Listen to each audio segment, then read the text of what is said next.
You're listening to the Activity Strong Executive Edition series on the Bridge the Gap Network. The live webinar series aims to promote, engage, and empower wellness directors and senior living executives to continue the conversations surrounding health and wellness in aging adults. Powered by Linked Senior. Before we start everything today, I wanted to pause a little bit and for the audience today share with you something that I'm personally very excited about, which is Activity Strong, as you all know, it was built and exists to acknowledge the amazing work of you all, activity and life enrichment professionals, and to educate you and empower you on understanding how to best elevate the resident engagement experience. And one of the persons that has been foundational to the success of this platform is actually Megan. And I wanted to share with you, the audience, that Megan has joined Link Senior full-time in last Friday.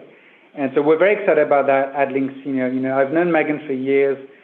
She is beyond passionate about the aging industry, bettering the life of the older adults, and is a true leader in this field. So we're happy to have her join us full-time and over time taking a bigger role with Activity Strong and being with us on camera today.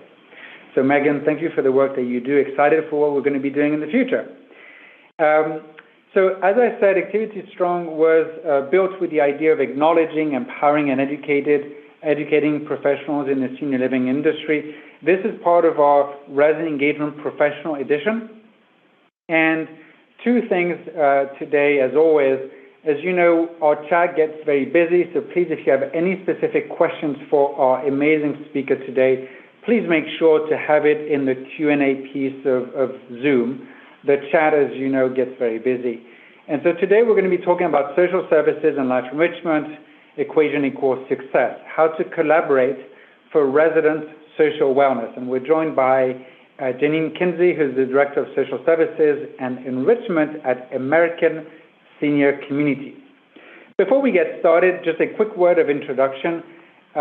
As Megan mentioned, I'm the CEO and co-founder of Link Senior.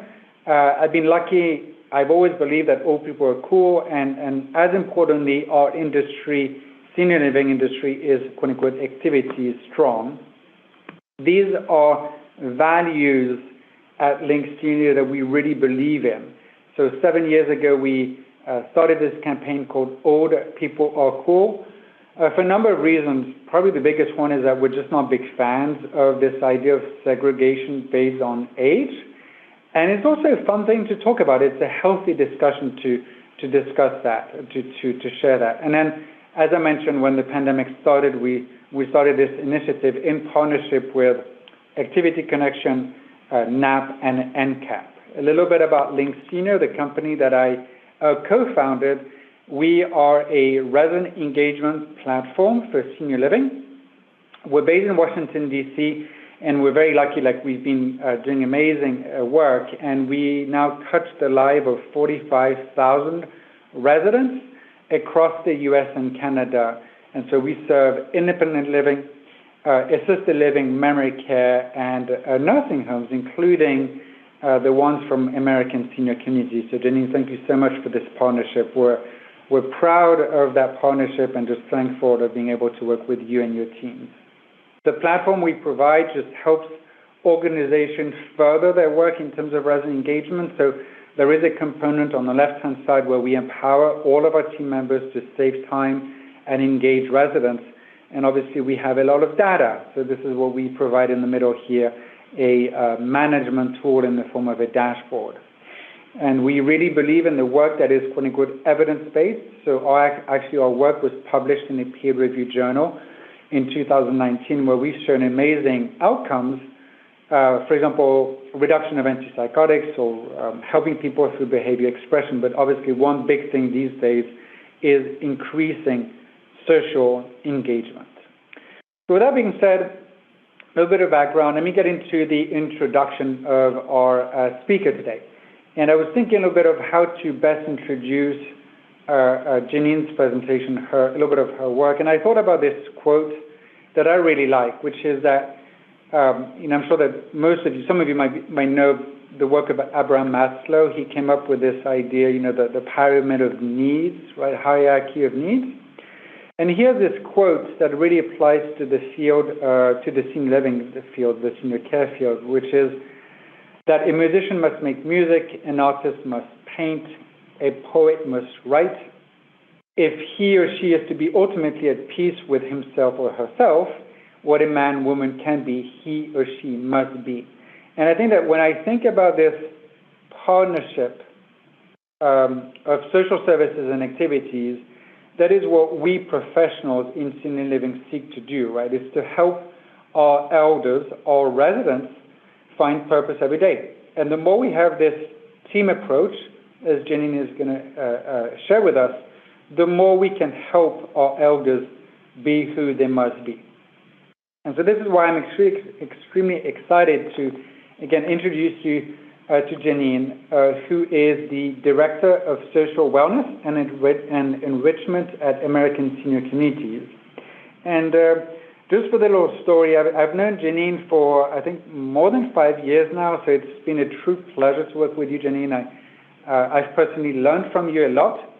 For you, the audience, I love to consider Janean's successes, and I'm sure she's going to be discussing it further. But in the time of this pandemic, as our national average of antipsychotics has plateaued, and we haven't made progress much as an industry, believe it or not, that Janean's company, under her leadership, has been able to reduce the use of antipsychotics by more than 2%. And I think it's worth highlighting just as an introduction, because this is what leaders do, right? Even in time of crisis, we innovate our way out of challenges. And so, Janean, thank you so much for being with us today.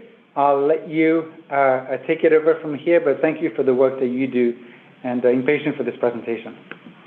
Thank you so much, Charles. And I will say about you that you have inspired me, and I have learned a lot from you over the past 5 years.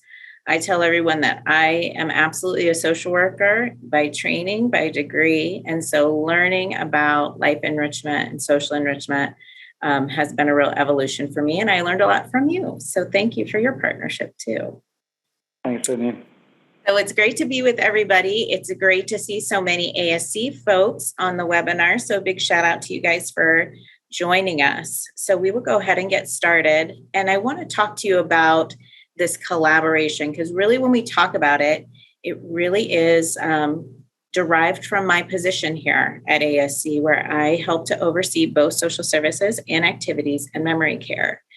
And as this evolved, I started thinking, why are all of these separate? Why do they all have separate goals? Why do they all have separate processes?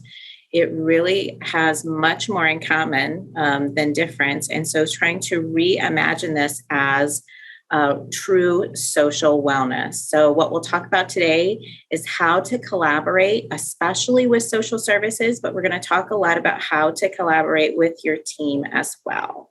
So I feel like you cannot start any type of education or talk without thanking each and every one of you for not only what you do every single day, but what you've done in these past 18 months. The ASC folks know that I get emotional every time I talk about it, but I'm going to try to keep it together today. It has just been an absolute joy to watch the creativity and the dedication and the passion that you all have brought to our residents in just such a desperate time. And like Charles said, learning from this and having some innovation that's come out of this pandemic is just inspiring. So thank you to each and every one of you. You just cannot say it enough. So I wanted to start with my story. So one thing that I am very passionate about is learning people's stories. So you'll hear me talk at ASC about one of our programs called the Care Companion Culture. And it really talks about the power that everyone's stories has on their entire way of life, but especially on social wellness. So a little bit about me. I've worked in long-term care for a long time, since 99. That doesn't seem quite right. And I have served at American Senior Communities for the past 11 years. So as I said in the intro, I oversee the social services, life enrichment, and memory care programs. So hence my name, which we've made into kind of our new calling, is Social Wellness and Enrichment. So I do have 2 teenage daughters, so I welcome any and all prayers for me. They're 15 and they're 13, and they look real sweet there, but that's not always the way. And I do have a little dog named Violet. She is always sweet. I love Disney, and I love wine, and I love going on any and all vacations. And I am passionate about learning people's stories and valuing those stories. So a course overview. So what we're going to talk about today. So first I want to talk about the historical models of social services and activities versus the goals, where we'll talk about social wellness. So we're going to kind of look back, look forward, and next we're going to talk about the benefits of that kind of collaboration. And really, I could have named 100 benefits of this type of collaboration, but for the purpose of today, I want to talk about 3, which are improvement in resident engagement, improvement in behavior management, and improved community life. And then lastly, I want to talk about how you can do all these things. So you may think as we're going through, like, this all sounds great, but I don't think I'm there yet. We're going to end with how you can do this in your own community. So here's the old way. So you may relate to this kind of picture over here on the left of silos. So the historical model are that these departments were all siloed. They all functioned pretty independently.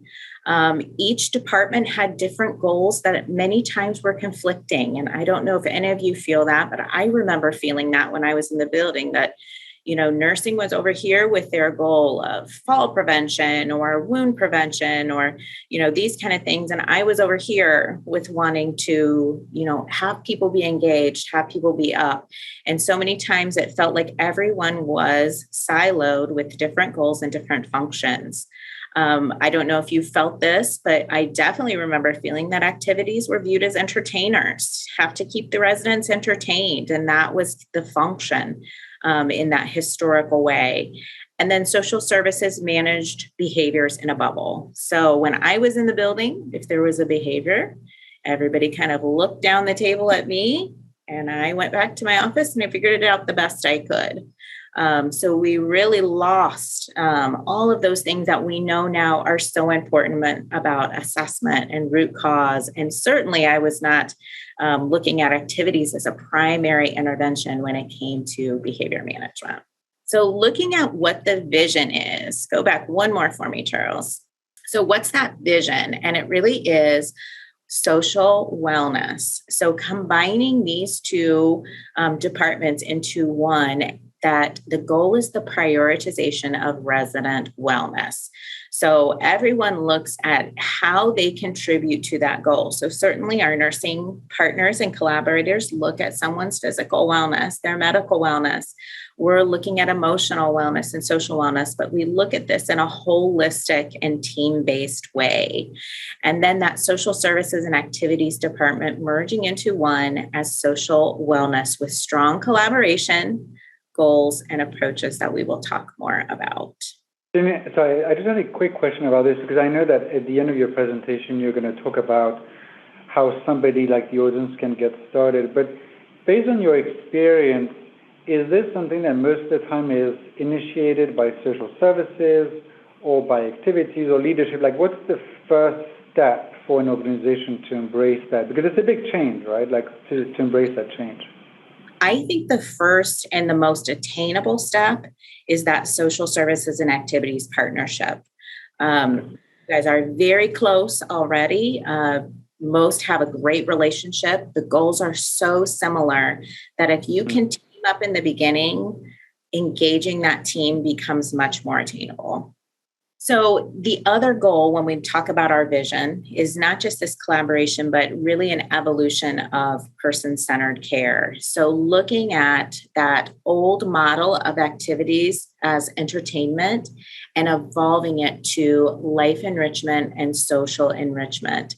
At ASC, all of our life enrichment programs are based in domains of wellness so that we're not just entertaining people, but giving them an opportunity to meet those needs. And it really speaks to that holistic resident wellness. So everyone on ASC knows our most frequent program is physical wellness. It's a really important part of a person's holistic wellness. So really evolving how we look at that from entertainment to that person-centered, wellness approach.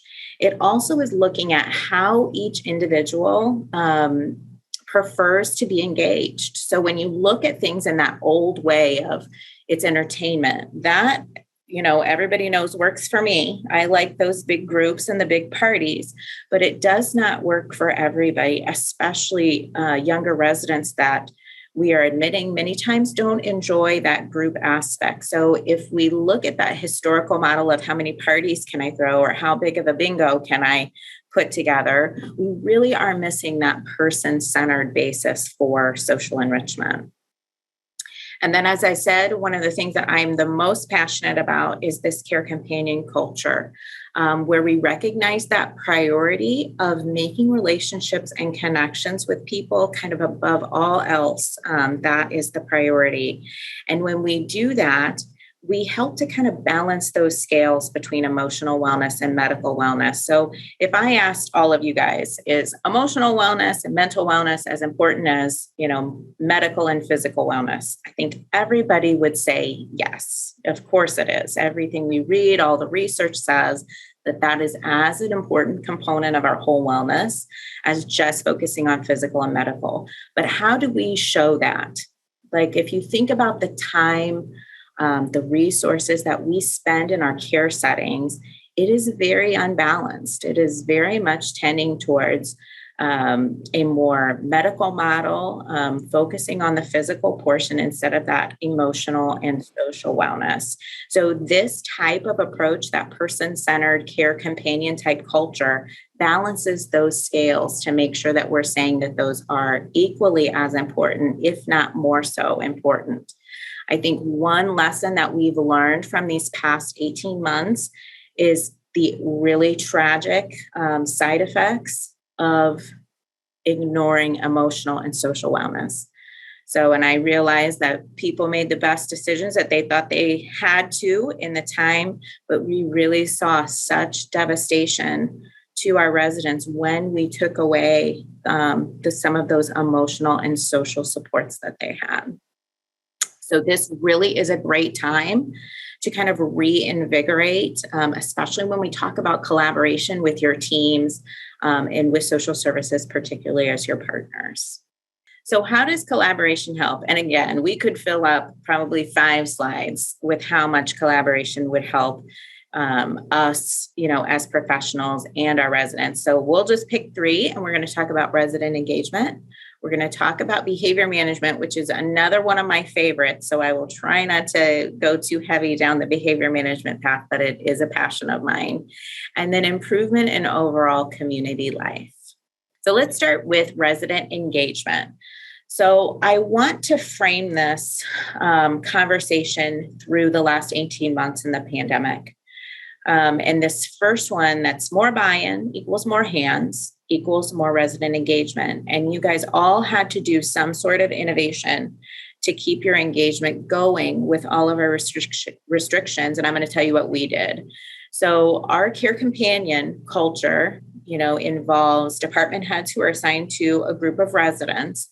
And I remember when the first lockdowns happened, me and my team looked at each other and we said, there is no way that our social enrichment professionals will be able to handle this. It's impossible as far as numbers. So we very quickly pivoted and said, who can do this? And we said, it's our care companions. So we very quickly, trained them, how to engage with other people. All you folks at ASC, you had to give them the activity plan of care to know what people liked. We very quickly trained them about psychosocial distress, what they were looking for, and the results were extremely good. I know Charles mentioned our antipsychotic reduction, which we're super proud of. I give all of the credit to this program. where we very quickly said these residents are going to need something, and it is beyond an activity professional to give them. We have to increase the buy-in from our team, and this was the way that we did that. So how can we harness that buy-in? How can we harness that enthusiasm and continue it beyond a pandemic, beyond an emergency, so that we can continue to have those results, because they were astounding. So we also, with resident engagement, when we shift our focus from the IDT, those siloed, every department looking at their own thing, to more holistic and person-centered engagement, we change the perception of what activities are. So that's one of the biggest struggles that we are going to have with collaboration, is changing that mindset from when's your next party to looking at this as an important part of person-centered care, looking at it as a really important part about the person's overall well-being. So you can do that with individual reviews of engagement. It will redefine, what life enrichment is for our teams when we shift that focus. We also want to make sure that we're identifying social wellness as critical to quality of life. And we all know that. We think that it's as or more important. I was reading in the chat when someone said emotional wellness begets physical wellness. It's 100% true. But when we think about collaborating, we have to sometimes lead folks to that path to remind them that social wellness is critical to someone's quality of life. So the more I find that we talk about it, and I'm getting ahead to some of our how-tos that we do, but the more you can talk about it, the more you can share, resident engagement becomes a higher priority for everyone. So, Janean, we have a couple of questions that I do want to kind of surface them. For you, does emotional wellness also encompass spiritual wellness? And have you had success bringing chaplains or other spiritual leaders in the loop for this kind of effort? Absolutely. So our life enrichment program is a domains of wellness space. So we include spiritual wellness in there, social, emotional, physical, mental, are all based in some of our programs. But the chaplain services in particular were something that we discovered as an innovation during the pandemic.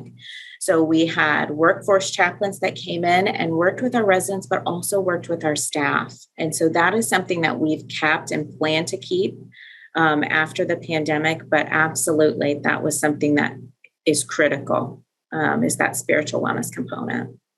So behavior management. So I promise I will try to keep this from going down the rabbit hole that I love. But we all know when we talk about behavior management, what is the most effective way to prevent and manage behaviors? It's meaningful engagement. And I think part of the reason I'm so passionate about this is I have seen it over the course of many years be the absolute solution to what behaviors are. So knowing that information, how many times are you all involved in discussions about behaviors? And many times the answer is very peripherally involved. And yet we all know that the most effective way to deal with the situation is meaningful engagement. It just doesn't make sense. So how can we evolve that to include you as collaboration? Collaboration with life enrichment helps with better analysis of behaviors. I'm going to talk about how you guys in just your normal everyday life are amazing data collectors. And you may not think of yourselves as that, but you absolutely are. And the use of non-pharmacological interventions. Again, it's your whole job. So you're an absolutely indispensable resource when it comes to this really important topic in healthcare. And yet, how do we use that to make sure that it's a functioning type system? So, Janean, I was thinking when I was preparing for your presentation today, it got me thinking about this partnership that you're promoting between activities, life enrichment, and social services. I mean, ultimately, the idea of that partnership is to, also go and partner with nursing, right? Like our clinical team. Any comments you want to mention that on how to make that more successful? What you've seen on your end to be easier to grasp? Well, I think part of it is having a system in place that you can easily do that. Like anytime you have to be like, oh, I've got to go find somebody to talk to them about a behavior, it just became much more difficult. So I think the first thing to do is, have a system that you can easily give and receive information from the direct care staff. So at ASC, we've got something called GIMBA. It's basically just kind of walking rounds where we're going and talking to people. So I think the first thing is insert yourself in situations that you've got that exchange of information. And then a big thing that we're going to talk about in the how do I make this all happen, is being a solution and presenting yourselves as a solution. So we talk about all these things that we know we're equipped to do. Do other people know that we can do those things and see that as a solution? So internal triggers for behavioral expressions, I have to talk on this because it is so important. And again, when we talk, like Charles said, when we talk about buy-in, when we talk about how to get people to collaborate with us, I think these are things that we should talk about so that we can easily connect things. The first one on here is pain. And I think we all know that how that can absolutely contribute to a behavioral expression. But I want you to kind of skip down here and look at boredom. It's a significant cause, and I would say many times a secondary type cause for behavior. So even in situations where, how many of you have seen this? Somebody walks by, they intrusively wander in their space, they react, and there's a physical altercation. So it's really easy for the person who reacted to say, oh, well, they got in their physical space. But I love looking at the secondary types of behaviors, because if Charles gets in my space, I'm probably not going to hit him unless I've got some other things that are happening that are contributing to my irritability. And that's where things like pain come in, and things like boredom, sadness, and loneliness come in. It primes the person to respond to a trigger. And that's really where we come in. So whenever anybody has a behavioral expression, we should always be doing a deep dive into pain and a deep dive into their level of meaningful engagement. So even if seemingly it doesn't have anything to do with that, it's a cue for us to really evaluate that person's level of engagement in their plan of care and say, could this be a secondary reaction to someone not feeling fulfilled and feeling bored or feeling sad? So supervision. So what I had just kind of talked about a moment ago was being a solution. And we're going to talk more about this. This is a big solution that you guys provide, and you may not even take credit for the fact that you're providing it. So when it comes to behavior management, there is no substitute for supervision. So I get calls all the time, with some sort of behavioral issue. Intrusive wandering is a very frequent one. What am I going to do about it? And I can give you some ideas, and we can certainly look at root causes, but there is no substitute for supervision, for knowing where your resident is and redirecting them. And think of what a huge asset you provide in your programs, providing that not only meaningful engagement, but that level of supervision just by being in a group space. Things that will get your nursing staff's attention is when you say fall prevention. So if you're having falls, one of my big roles at ASC is that our VP of Clinical Services will say, we've got this community that has all these falls. And the first thing that I do is I go to that social enrichment director and say, let's talk about your activity program and what we can do to help collaborate here. It's the absolute first thing. Like I had talked about a minute ago with the supervision aspect, this is an excellent time for you to be data collectors. So you are evaluating how many of you, somebody seems disengaged or fidgety or looks like they're getting agitated. You give them some type of engagement. It doesn't work. And what do? You give them something different. So it's that constant evolution of looking and evaluating and assessing people that you guys excel at and can be such a benefit when it comes to behavior management. And then I will also say about supervision, only because it is so critical. And I do want you guys to go back with the solution, but this only works if we are actively engaging in our space. So one of the communities I went to that was having a fall problem, and it was on our dementia unit, I went and they said, oh, we're doing all of our programs. We're doing them great. But the person was like sitting down at the table, kind of working with the residents, and it caused a total disruption in the supervision aspect of the program. So just by her, we got our little high stool, a countertop stool, and it really changed the whole dynamic of the supervision. So it's something to be aware of as you guys explore being a solution in these situations, to remember that aspect that you do have to be actively watching and engaging in the space. So, Janean, we had a number of questions in the Q&A. Like somebody was asking slightly more details about the care companion. I understand it's something that you developed for ASC, American Senior Communities, your company. But do you mind giving a little bit more details about how it works, who leads it, and so on and so forth? Absolutely. Each company and each community has kind of their own brand on this. It's a customer service based program. So like our old system was, I think, like customer care type program. And it basically is where you're assigned as a department head a group of residents that are your residents.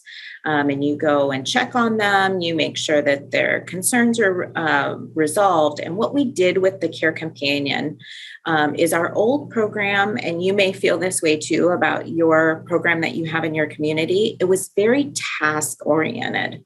Like if I was Charles' companion, I'd go in and I'd make sure his trash can was empty and his bed was made. And somehow that was supposed to mean sure he had a great day.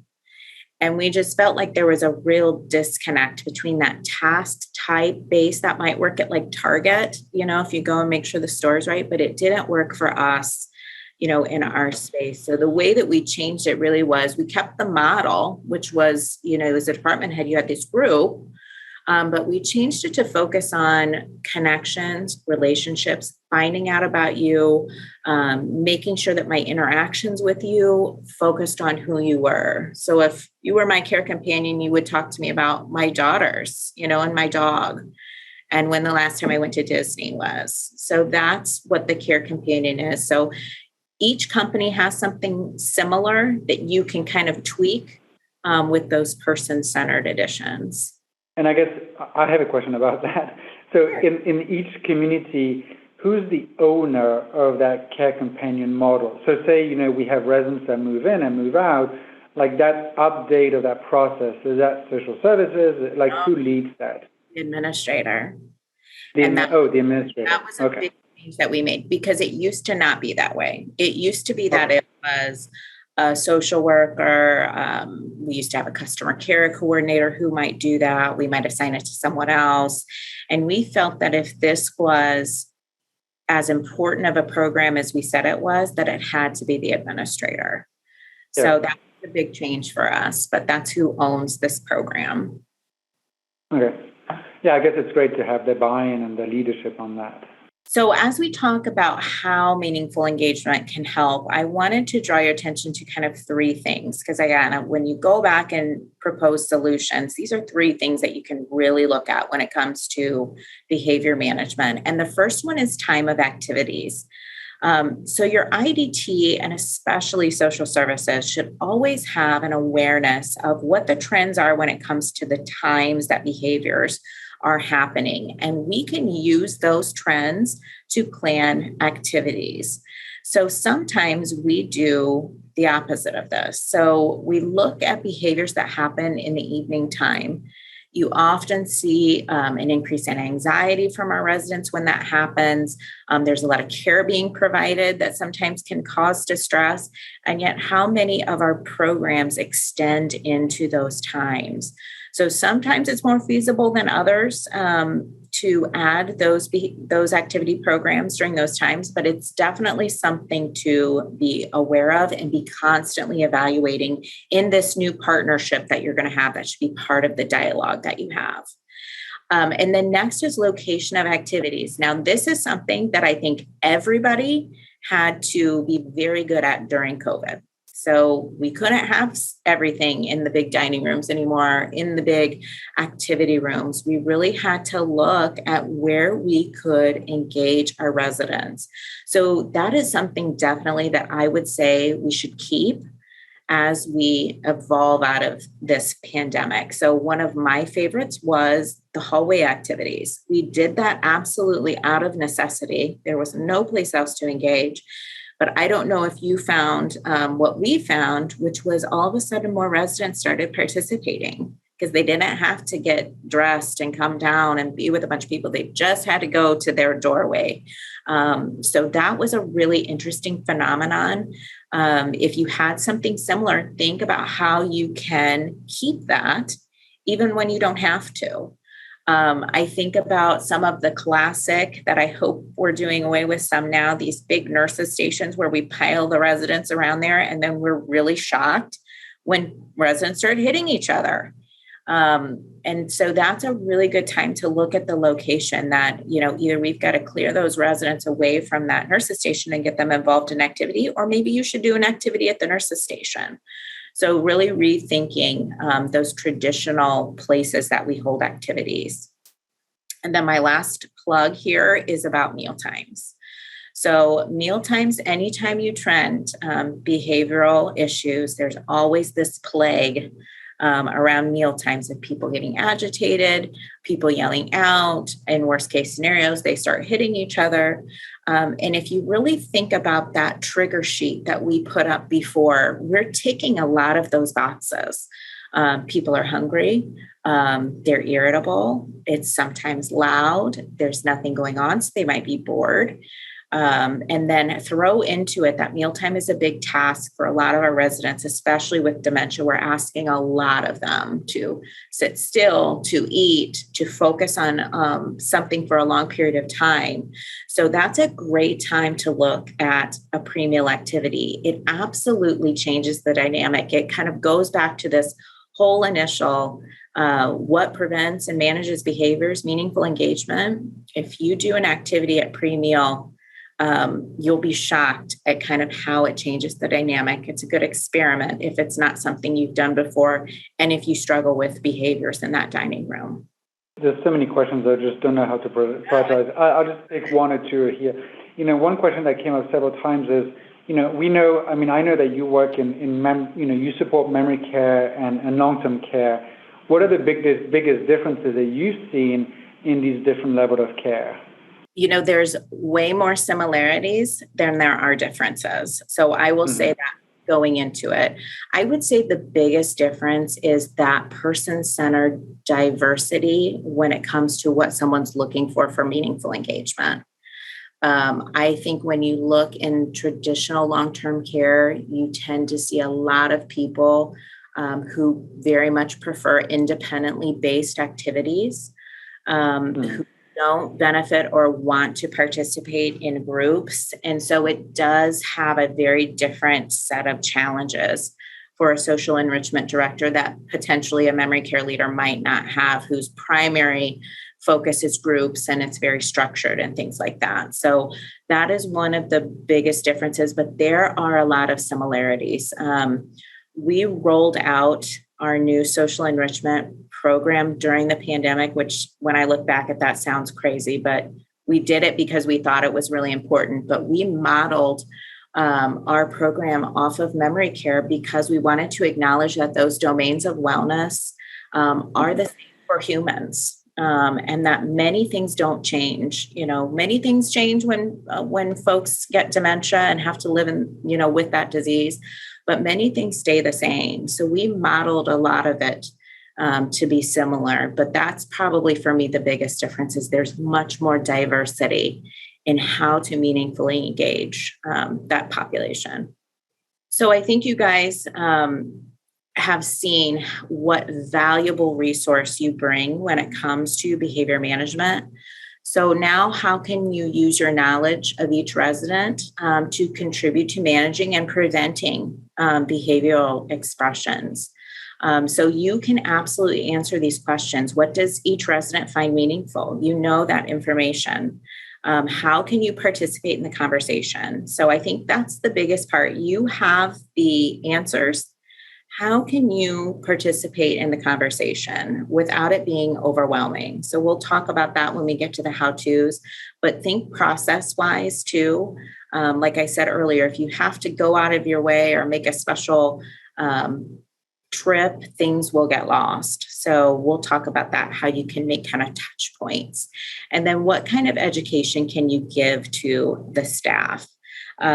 When we had our behavior meetings, when I was in the building, we had the big one with all the doctors and the pharmacists and all that kind of stuff. But we had one right before, and there were only 3 people in it. And it was me and the activity director and the unit manager. And it was an excellent behavior meeting. A big part of that was the activity director. She could answer all these questions. What can you do to engage the resident? What do they like? What are their triggers? And then what kind of education can you give the staff? And they could go right away and start talking about all of these as behavior management strategies. Just a powerful, powerful resource that you guys have. And then the last one is improvement in community life. And I add this one because there's no better time to talk about it. And I also think it's a powerful strategy that will get people interested in collaborating with you. So that first one, staffing, recruitment, and retention, a national plague that we have currently that seemingly no one is immune from. And I want you to think about the impact that resident engagement has on employee morale. I will say that mission-driven employees need to see, not just want to see, need to see and participate in social wellness.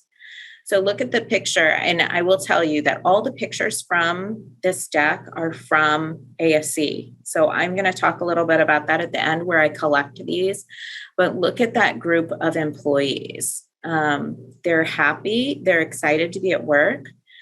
So in this situation that we have, when you could work at 20 different places, probably within a 5-mile radius of your home that probably all pay pretty similar, would you rather work at a place where residents are engaged, where fun things are happening, where they get to participate in activities, or in a place where there's nothing going on, or one person has a group of residents that you guys sit and talk to all day? I think it's such a powerful tool right now that if you go back to your leaders and say, I think I have a good way to participate in staffing, recruitment, and retention, they'll probably be very excited to talk with you. But it absolutely is true. So it's a great thing to think about when it's community life and how you improve that. And then resident and family satisfaction is next. Resident and family goals, as you all know, revolve around quality of life as their primary motivator. So you definitely, they want people to be well. They definitely want their health conditions to, not deteriorate if possible. But when you talk about what motivates a family member, they want the person to have a good quality of life. So I'll give you a good example. That was just a few months ago. I had a family friend contact me, and they had someone they went to church with that went to our communities that were not happy at all. They did not think we were doing a very good job. They complained about everything. And of course, then when you complain about everything, the community gets annoyed, and they weren't doing their best either. And really all we changed, they were having staffing issues just like everybody else. So all we changed was we gave them a care companion, and we had that care companion relay to the family member all of the activities that they had done that day. And I asked them to take a couple pictures, of some of the artwork that they'd created or the walks that they took outside. And it absolutely changed the entire conversation with that family. So, instead of this back and forth arguing, all we said was, we just want to make sure your dad has a really great day. And that's what we want to share with you. And that's really all they wanted to hear. It really did change that whole dynamic. So you can use that with families. Residents with chronic dissatisfaction often is a result of a mood problem. And that's where social services and life enrichment, you guys come together to say, how can we make this person's mood better? Social services, you guys can evaluate, depression indicators, do your PHQ-9s. And then life enrichment, you can say how meaningful is the person being engaged, so that collaboration can really affect someone's satisfaction as well. Yeah, Janine, I just want to kind of bounce off what you're saying, which is that one of the things that I like to always mention is how sometimes activities in life enrichment, we're just not very good at getting credit for the work that we do. And I know you said it before, but I think that the more we do that and tie that to what our administrators or ED are trying to do every day, and right now it's all about staffing and occupancy, the more successful we'll be at it as an organization. So thanks for saying that. And again, reiterating this idea of getting credit for the amazing work that we're doing anyway. 100%. So how do you collaborate with your team? We've talked about how important it is, what all can happen when you do collaborate. And now let's talk about some strategies that you can take back with you to help with some next steps for this collaboration. So the first one, like I had said, the absolutely best place to start is with that social services director.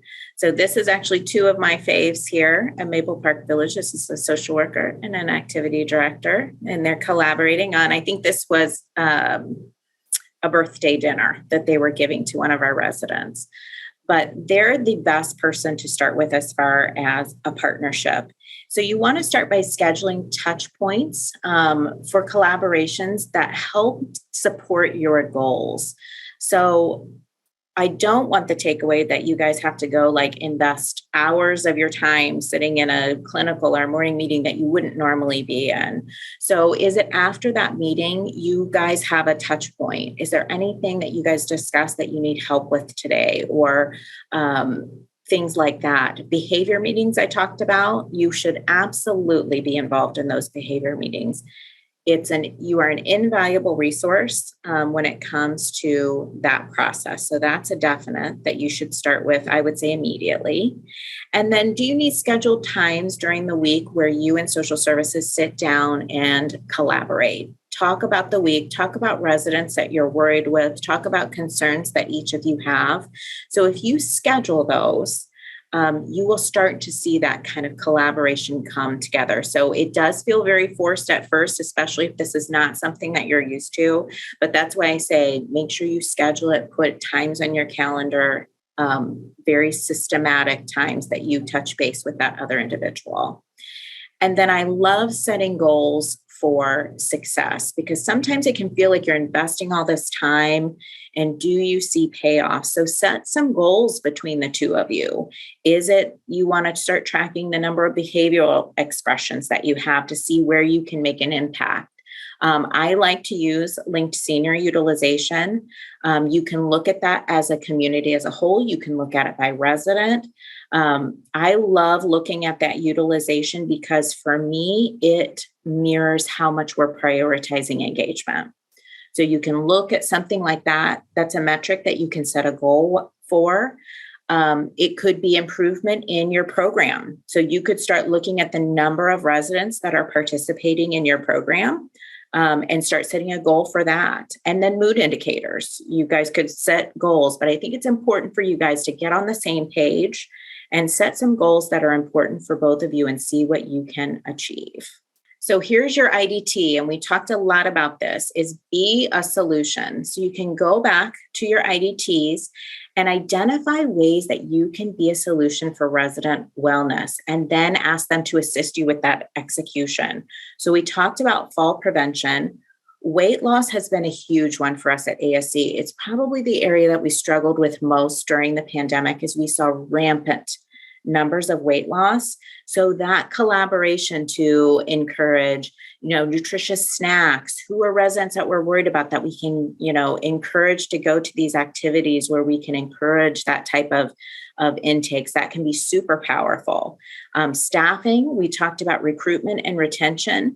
How can social wellness help ease the burden of staffing? We've seen that at ASC, is that when someone goes into critical staffing, we start to overhire for activity assistance, because we know that residents who are engaged, don't feel those burdens of a staffing crisis as much as if they were not engaged. So think about how that can help ease that burden. And then insert social wellness into the grievance process when it comes to concerns from residents and staff, as we had talked about. And then direct care staff collaboration. So I love this picture too. It's great to collaborate with your IDT. It is the ideal situation when your direct care staff collaborates with you. So the first thing is to communicate and in-service regularly. And by regularly, every day is ideal. So again, every day, even a quick round to say, hey, here's what we have going on the calendar. What can I do for you? Is there anything that you're worried about? Is an excellent first start. You can also start scheduling things monthly and really just talk to them about the basics of your program. Here's where the calendar is put up. Here's the types of things that we do. Here's how I can help you. And then the secondary part to that is collaborating on individual issues. So when you ask a direct care staff, is there anybody that you're worried about, any behaviors that you're worried about, that collaboration will really help them with the direct care staff, because they'll start to see you as an answer and a resource and a solution. And then the next one is, as you can see from the picture, is to make it fun. Especially now, like staff need fun and encouragement at work. I know I do. I know that you do. So include our staff in those larger celebrations when we do have parties. It's a great way.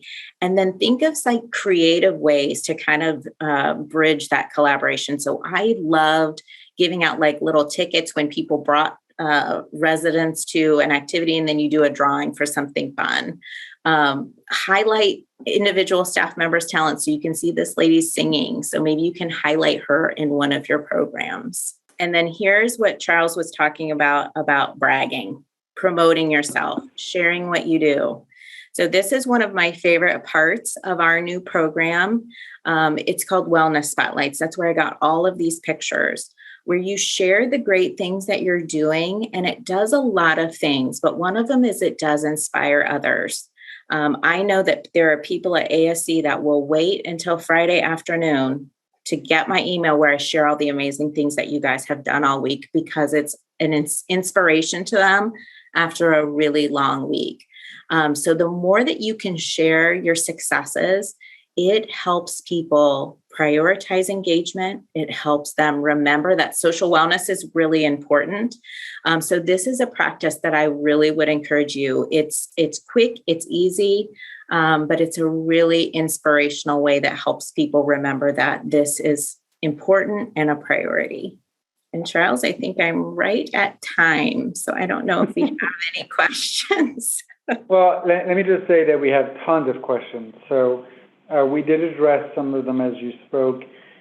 I think that some of them, I did have a question, and it actually came up a few times. One of the unfortunate consequences of the pandemic is that some of our residents aren't as excited or don't want to come out as much as before, like out of their rooms.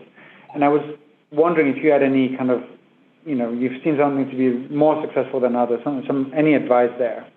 I would say we have to find out why.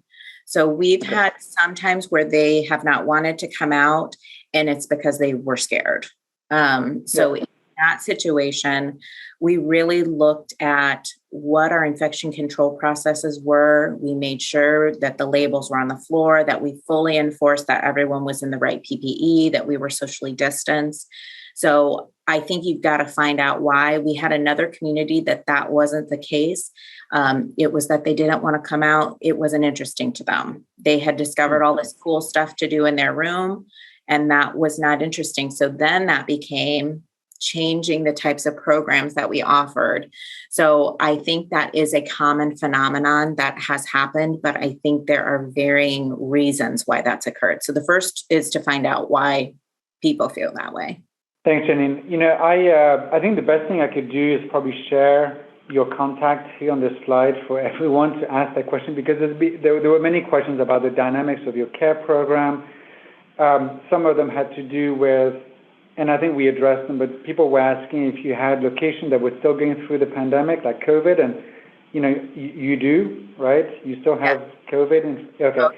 And then for me, the amount of question is always a good sign of how how interesting and how timely your presentation is. So kudos to you, Janine. I want to reiterate and congratulate you again on the amount of successes you've had, including but not limited to, the reduction of antipsychotics that you mentioned. And I think that your topic and your work has been, the importance has been highlighted through this pandemic, right? We can't be siloed, we can't work on our little department and so on and so on. And we can't address the preferences and build person-centered care without this interdisciplinary approach. So thank you for sharing that. I don't know if you were reading some of the comments, Janine, but you have a fan base here, and not all of them are AAC people. No, but seriously, you had a bunch of people that were saying, I want to work with you, I want to work with you. So I think, it's a nice sign. It's a good sign of the relevant, is that an English word, relevancy? The fact that your work is so relevant. So thank you so much, Janine. No, thank you, guys. Yeah. I do have one last question for you, which is, if you had like a magic wand, I know that you love Disney, right? So magic wand is definitely in your wheelhouse. But for you, as you oversee so many communities, as you have the privilege of supporting so many team members that can impact so many lives, what's the one thing, in 2022 that you'd like, kind of done or, achieved? If I could pick one thing, and it's super hard, I would say everyone knows the resident stories and promotes that in any way that they can. I think that would fix a lot of our issues. When we talk about holistic resident wellness, I think that if everyone could learn who the residents are, what their stories are, and share that as prolifically as we share that someone's a fall risk, I think that things would be dramatically different for us. I'll try to look around if I have a magic wand for you somewhere. But thank you so much for sharing this. Thank you so much for the work that you put into this presentation, for presenting it, and as or more importantly, for all the work that you do with your team, Janine. Thank you. It's my pleasure. As a quick announcement, I want to, as we did last time, emphasize one of the current efforts that we have going on at Link Senior with Activity Strong right now is, I'm sure that some of you remember last year we did the Resident Engagement Index score, and we upgraded that tool where we found amazing outcomes. Some of them I'm showing here on the screen. And we're redoing the effort, and we would love you to take this tool. It's free. It takes less than 10 minutes, and it's probably one of the best ways out there to assess how you're doing these days in terms of resident engagement, with the idea to then improve. So please take the time to do this. Do this as a team with your leadership, your department heads, and so on and so forth. And then the second thing I just wanted to share is obviously our upcoming webinars. And I want to place a special focus on the one that we have coming up, which is a Chief Engagement Officer is a verb, not a noun, with Tina Sandry. She's an amazing leader. She's worked in different level of care, and she truly talks about, from her vantage point as she is the CEO of the organization, how she operationalized engagement every single day. And then on the right-hand side, we have our big events coming up. December 7th, our winter gathering with an amazing lineup that we're going to be sharing, that actually Megan just shared here on the chat. We're very excited to be partnering with the Validation Training Institute to do their first annual Congress in February, and obviously our summit in June, on June 21st. I also want to mention that Janine's work was recently advertised or promoted, or just, I think you were interviewed in McKnight, right, as a podcast and then a written interview. And I think that Megan shared it in the chat. So please feel free to consult this. It's a great resource and gives much more background, even more background in terms of Janine's work. Everyone, thank you for joining. Megan, thanks again for the work that you do every day with us. And Janine, kudos. And I'll start looking for my magic wand right now. All right, perfect. Thanks, everyone. Thanks for joining. Take care, everyone. Bye-bye. Thanks for listening to the Activity Strong Executive Edition series powered by Linked Senior. Find more resources and webinar information at btgvoice.com.